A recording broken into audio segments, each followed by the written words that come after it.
नमस्कार, मी दीपक राऊत तुमचे स्वागत करतो आजच्या शेअर मार्केट अपडेटमध्ये.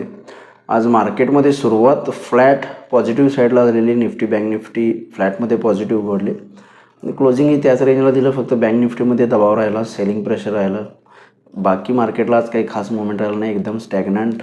निफ्टीमध्ये पॉझिटिव्ह साईडला, बँक निफ्टीमध्ये निगेटिव्ह साईडला ट्रेडिंग सेशन झालं.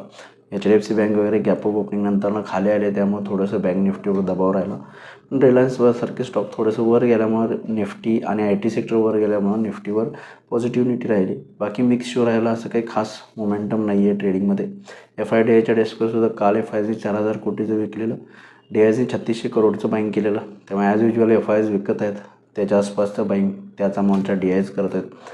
त्यामुळे मार्केटसुद्धा जे आहे ते एक रेंजमध्ये आता स्ट्रक झालं आहे, 23,000 आणि 23,500. आयदर साईड कोणत्याही वर किंवा खाली जोपर्यंत या रेंजच्या जाणार नाही तोपर्यंत मार्केटची दिशा ही दिशाहीन राहील, याचमध्ये रेंज बाउंड राहील. त्यामुळे मार्केटमध्ये टेक्निकल लेवल्स बघायचं झालं तर त्या कालच्या ज्या लेवल्स आहेत त्या आजही इंटॅक्ट आहेत. निफ्टीला पहिला लोअर लेवलला सपोर्ट 23,100, त्याच्या खाली गेला तर 23,000 पण निफ्टी जाईल. 23,000च्या खाली गेला तर फर्दर डिक्लाइनिंग येऊ शकतं निफ्टीमध्ये. हायर लेवलला जोपर्यंत निफ्टी 23,500 क्रॉस करून बंद देणार नाही तोपर्यंत मार्केटमध्ये फर्दर अपवर्ड मोमेंटम येण्याचे चान्सेस कमी आहेत. त्यामुळे 23,500 एक स्ट्रॉंग रेजिस्टन्स आहे. जोपर्यंत तो क्रॉस होणार नाही मार्केटला अपमूव्ह येणार नाही. In between sell on rise निफ्टीमध्ये 23,500च्या जोपर्यंत खाली आहे तोपर्यंत आपण सेल ऑन राईज ही स्ट्रॅटर्जी अडॉप्ट करू शकतो.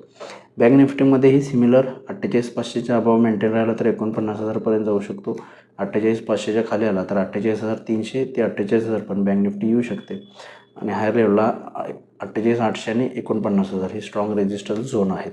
याच रेंजमध्ये निफ्टी राहील. बँक निफ्टीसुद्धा 49,000च्या वरती गेला तर फर्दर अपवर्ड मोमेंटम बँक निफ्टीमध्ये येऊ शकतो.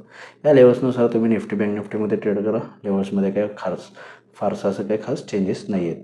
आज NSEमध्ये 14 शेअर्स वाढले, त्या बाजूला 1100 शेअर्स पडलेत. निफ्टीमध्ये सुद्धा 30 शेअर्स वाढलेत, 20 शेअर्समध्ये पडझड आहे. आज ॲडव्हान्स डिक्लाइन रेशोसुद्धा बघितला तर जेवढे वाढलेत ऑलमोस्ट त्याच पद्धतीचे शेअर्स तेवढ्या क्वांटिटीमध्ये पडलेले आहेत. हेवाना सेक्टर इंडिसेसमध्ये आज IT, फार्मा, ऑटो सेक्टरला चांगली तेजी राहिली.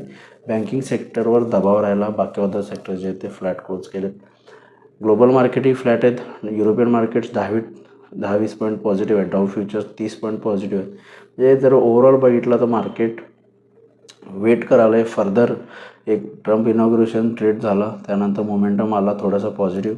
आता मार्केट वेट करते बजेटचा. त्यामुळे मला वाटतं थोडंसं उद्याच्या सेशनमध्ये सुद्धा जोपर्यंत आपण या रेंजमध्ये आहे 23,000 आणि 23,500 तोपर्यंत मला वाटतं मार्केटमध्ये अप अँड डाऊन स्विंग्स येत राहतील. आणि त्यानुसार आपण मगाशी ज्या टेक्निकल सपोर्ट आणि रेजिस्टन्स लेवल सांगितले त्यानुसार ट्रेड करत राहा. तर बघूया मार्केट कशा पद्धतीने बिहेव होते.